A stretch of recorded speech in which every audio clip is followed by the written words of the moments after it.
No Além da Notícia de hoje, estamos falando sobre o novo governo brasileiro com Michel Temer presidente, interino que seja. Estamos aguardando agora os próximos passos no Congresso Nacional para a votação definitiva do impeachment da presidente Dilma Rousseff. Bom, mas o governo já está trabalhando e nós estamos falando sobre as perspectivas todas. Era para eu fazer no começo do primeiro bloco essa pergunta, mas quero fazer para os senhores agora. A gente está no meio do processo, vê as coisas acontecendo toda. Chega a votação do Senado, o afastamento da presidente Dilma, já era uma coisa guardada, então chegou com uma naturalidade, mas foi um movimento político, imagino, traumático e assim, feito de uma hora para outra. Que leitura podemos fazer? Que movimento foi esse? Saiu um governo que tinha uma linha de ação, uma linha ideológica. Entra agora um governo que a gente pensa é completamente diferente, muda tudo mesmo. Que movimento foi esse? Os senhores conseguem mergulhar nisto? Bom, a pergunta que eu faço é a seguinte: como é que eles estiveram juntos, né?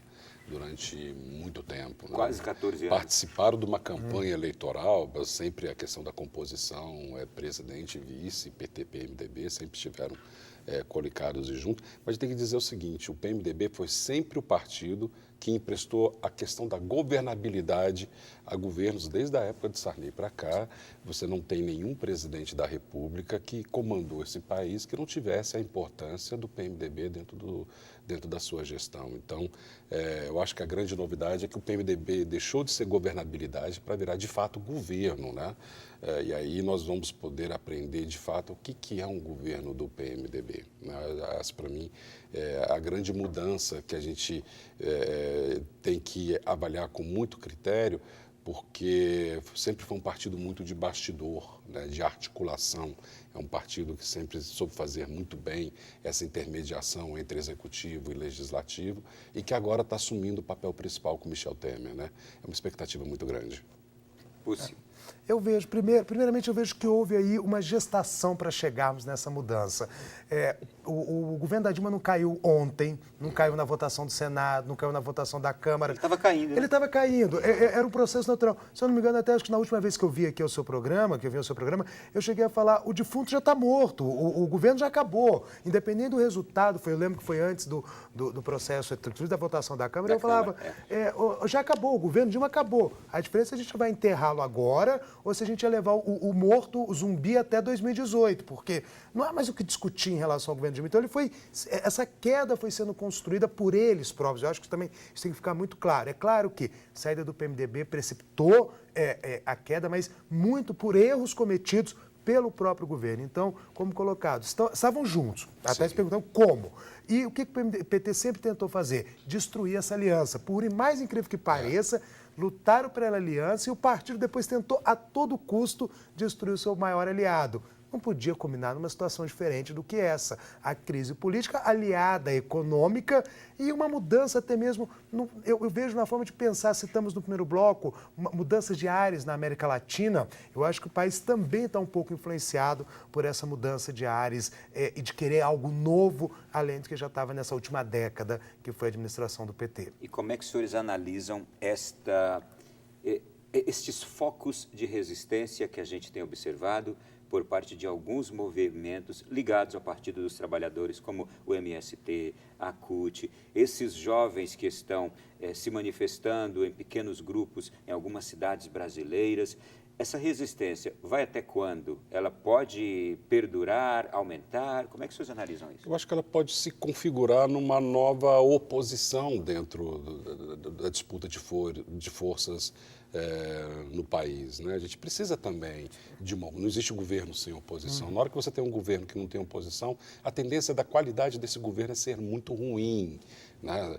Então, eu acho que eles vão se aglutinar de uma certa forma. Creio que dentro da ordem, dentro da lei, dentro da regra, manter um foco de resistência. Eu não sei se todos esses focos vão se manter dessa forma. Eu vejo, por acaso, a questão da UNE, que congrega aí todos os estudantes, que basicamente se manifesta em função das receitas que ela ofere como forma de manter aquela estrutura toda funcionando, mas eu vejo que há uma tendência desses grupos que estiveram pró-Dilma, apoiando principalmente esse final de governo Dilma, se reaglutine numa nova força de oposição. E eu acho muito salutar que tem alguém também controlando e cobrando o atual governo que vem aí. Eu acho que não pode ser simplesmente uma sensação de que, olha, vamos ver o que vai dar todo mundo junto, de mãos dadas. A gente precisa ter uma forma de controle e a crítica e o contraposto é sempre importante, até para que a sociedade possa avaliar bem aquilo que está sendo feito pelo governo ou não, né? Também é importante dizer que esses movimentos que oferecem esse foco de resistência, de apoio ainda à presidente Dilma Rousseff, ao Partido dos Trabalhadores, eram movimentos que vinham sendo alimentados, mantidos financeiramente pelo governo que terminou, não é? Sim, e o novo governo já anunciou que vai rever muito desse financiamento. Existe já um movimento dentro da própria Câmara para abrir uma CPI para se discutir o que foi esse financiamento desses movimentos. Então, você tinha assim, essa proximidade, mas eu concordo inteiramente. Eu acho natural o foco de oposição.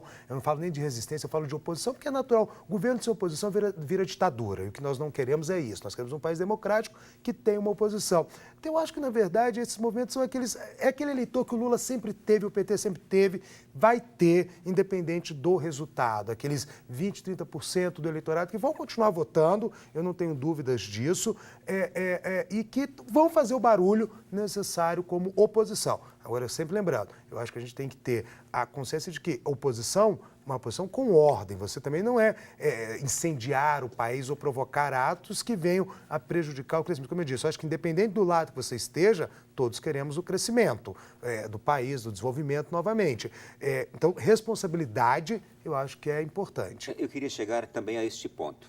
A gente tem percebido interrupção da vida do país, interrupção de grandes rodovias, a gente tem visto a interrupção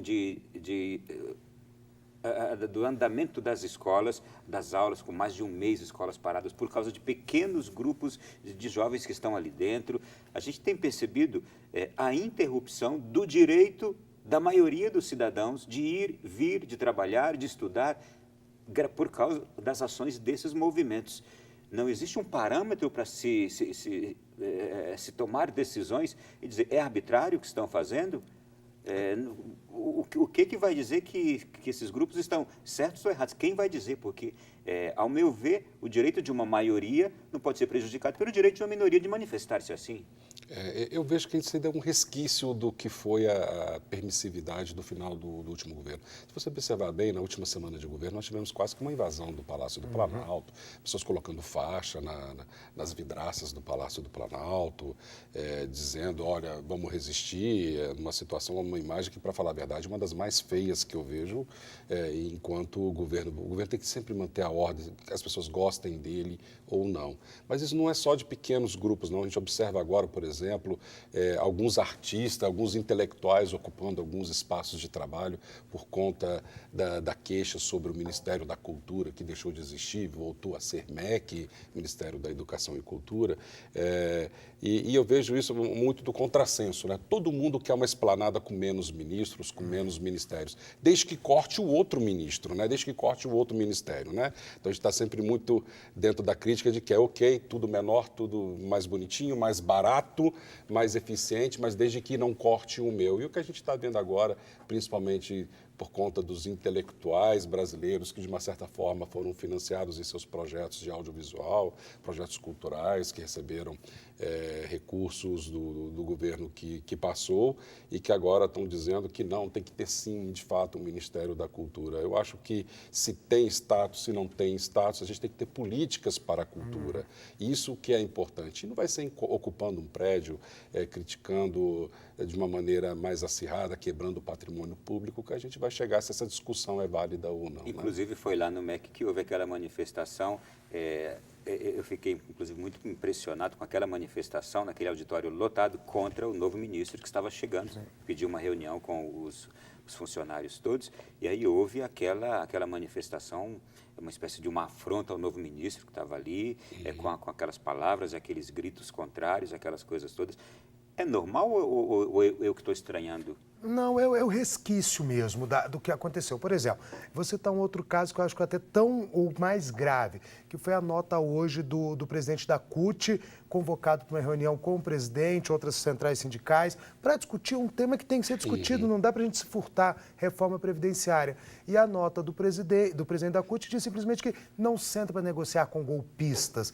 Ora, a gente já saiu dessa fase, isso já está superado. A gente tem que pensar no país, independente se você gosta ou não do novo governo, se você gosta ou não do governo que saiu, é temeroso quando você vê esse tipo de situação. E aí, respondendo até a sua pergunta anterior, eu acho que cabe à justiça dizer até onde vai o direito de manifestação e que tipo de manifestação pode ser feito. Nós temos leis que permitem, que proíbem algumas manifestações, inclusive leis aprovadas pelo próprio governo que saiu, né? A lei antiterrorismo, que tratava muito dessa questão também sobre manifestação, de como impedir essas manifestações, dependendo do tipo de manifestação de violência. Mas que não entrou muito a fundo na questão dessas manifestações de grupos sociais, né? Mas porque ela foi com uma tendência, mas pode ser utilizada também nessas situações. Mas existe a lei. Independente de qualquer coisa, a lei está aí para isso. Eu acho que o governo tem que tomar cuidado, o governo Temer, justamente para não cair na conversa da arbitrariedade policial. Eu acho que você tem que deixar manifestar e as ações baseadas naquilo que a justiça determinar, de desocupação ou não, de que forma ou não, com a autorização judicial nesse sentido. Vamos agora aqui aos primeiros atos do governo Temer. Me chamou a atenção aquela coletiva de imprensa dos 3 ministros no primeiro dia, na sexta-feira, né? Primeiro dia completo de governo, quando eles ali anunciaram a forma de procedimento do governo, que seria primeiro tomar conhecimento de como está o país e abrir a caixa preta do governo passado e assim apresentar à sociedade aquilo que há e quais são os planos para se tirar o Brasil dessa situação. E quando eu vi aquilo ali, naturalmente a gente vai tomar conhecimento de como está o país. Vai se chegar ali a resultados, a números, vai se chegar à profundidade da crise. Essa questão da culpa, como deve ser trabalhada pelo governo Temer. A culpa pelo país está na situação que está. A culpa pela crise, a culpa por esses milhões de desempregados, a culpa por esse caos que nós estamos vivendo. Como deve ser trabalhado isso com a sociedade brasileira? O governo Temer deve ficar, de fato, deve abrir o caixa preta e dizer tudo, deve ser cauteloso, ficar calado, não falar tanto, para não causar também, não sei, uma impressão ruim. Como é que deve ser feito isso? Eu acho que o brasileiro ele tem direito de saber. Né? Nós vivemos sobre uma lei de transparência, nós vivemos sobre hoje essa sensação de que tudo tem que ser aberto, tudo tem que ser esclarecido, e eu acho que isso vale também para os atos que foram praticados por governantes, sejam eles quais forem. Até porque se nós chegamos, enquanto país, a uma situação desfavorável a todos os brasileiros por conta principalmente de políticas econômicas equivocadas, é natural que a gente saiba exatamente o que aconteceu, mas principalmente como é que a gente saiba, como é que a gente vai sair desse imbróglio, né? E logicamente, para você sair do imbróglio, você precisa saber qual é a real dimensão, né? Houve um forte trabalho do governo que saiu para se manter no poder, justamente para poder preservar aquilo que ainda nós não sabemos. Parte disso, o governo não conseguiu esconder, né? A gente teve déficits bilionários, né, na casa de centenas de bilhões de reais, coisas que a gente não esperaria nunca que fosse acontecer com a nossa economia. Teve que ir ao Congresso para pedir autorização que apresentasse uma conta negativa à população brasileira, mas a gente precisa saber se esse número é só esse mesmo, porque a economia ela não brinca, ela é uma ciência puramente matemática. 1 mais 1 é 2, 2 menos 1 é 1. Eu não sei se vocês perceberam, mas há uma cautela e uma prudência nas falas, sobretudo do Henrique Meirelles e do próprio presidente Michel Temer, de não falar mal do governo passado. Eles estão apenas dizendo dos grandes desafios, da crise. Não sei se isso em nome também desse desejo de Michel Temer de unificar o país. Será que é isso? Eu estava pensando quando você estava falando justamente nisso, de que eu acho que, na verdade, para que evitar aumentar o conflito de novo nós contra eles ou eles fizeram isso? Olha, eu acho que a gente tem que colocar a realidade do país é esta. A economia não gosta de surpresa. Então, olha, essa é a realidade, este é o rombo, essas são as medidas, vamos negociar, vamos discutir, vamos levar ao Congresso, vamos abrir discussões com o Congresso para que a gente não tenha surpresa. A gente aprendeu isso muito bem com o Plano Real, eu acho que a gente pode pegar uma lição muito grande ali. Todos os planos que tiveram antes, feitos na calada da noite e que não deram resultado. O plano que foi trabalhado, ele deu resultado. Eu acho que a gente tem que repetir uma experiência que deu certo, ou seja, pegar, planejar e mostrar à sociedade como de fato está o país. A situação real do país precisa ser realmente de conhecimento de todos. É isso, Alexandre? É exatamente isso, né? A gente precisa de transparência acima de tudo, né? A gente já viveu uma democracia nas sombras durante muito tempo, né? E eu acho que não cabe mais ao país jogar para debaixo do tapete aquilo que não convém. Até porque toda vez que a gente joga alguma coisa para debaixo do tapete, quem tem que limpar é a população, né? E ela limpa de uma maneira que ela não quer, ou seja, sendo com alta de impostos, maiores contribuições, redução da capacidade de empregabilidade, a questão da renda sendo reduzida também. Então, é uma situação que a gente precisa resolver primeiro economicamente esse país, que eu acho que politicamente a gente vai resolver isso com o tempo. Vocês já entraram no tema do último bloco nosso aqui. O que Michel Temer precisa fazer? Como ele precisa, deve se comportar com o Congresso Nacional? A gente vai falar sobre isso daqui a pouquinho no nosso próximo bloco. Até já.